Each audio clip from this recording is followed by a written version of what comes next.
السلام علیکم ورحمۃ اللہ وبرکاتہ۔ بسم اللہ الرحمن الرحیم۔ شروع کرتا ہوں اللہ تعالیٰ کے ببرکت نام سے جو بڑا مہربان اور نہایت رحم کرنے والا ہے۔ میرے عزیز مسلمان بچوں، بزرگوں، جوانوں، حضور پاک صلی اللہ علیہ وآلہ وسلم کی حدیث باب نمبر 285 اور اس کا عنوان کچھ یوں ہے: مسجد میں مردوں اور عورتوں کے درمیان مقدمات کا فیصلہ اور اعلان کرنا۔ حدیث نمبر ہے 408۔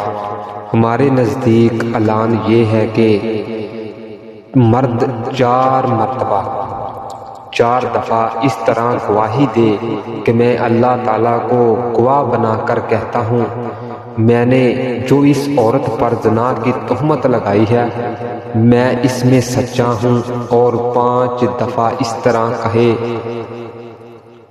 میں نے جو اس عورت پر زنا کی تہمت لگائی ہے اگر جھوٹا ہوں تو جھوٹے پر خدا کی لعنت ہو۔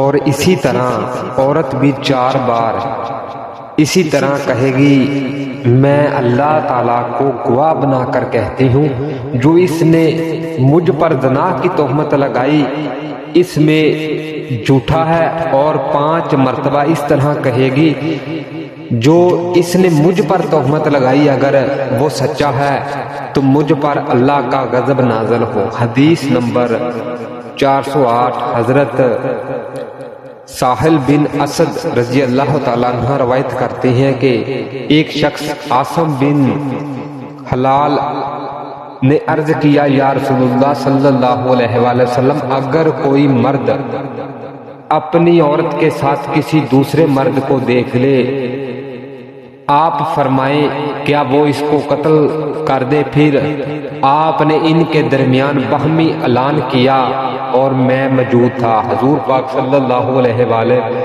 وسلم کی ہر ایک حدیث پر اللہ تعالی ہمیں عمل کرنے کی ہمت اور توفیق عطا فرمائے۔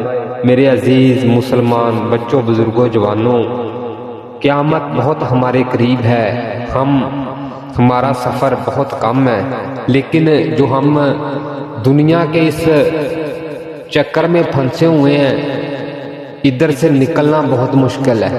جب ہم اللہ تعالیٰ کے پاس تھے ہماری روحیں تو اس وقت ہمارا آنے کو دل نہیں کر رہا تھا، اب جب اس رنگین دنیا کو دیکھا ہے تو ادھر سے جانے کو دل نہیں کر رہا، لیکن سچ یہی ہے کہ ایک دن ہم نے اس کو چھوڑنا ہے اور یہ دنیا چھوڑ کر ہم نے جانا ہے۔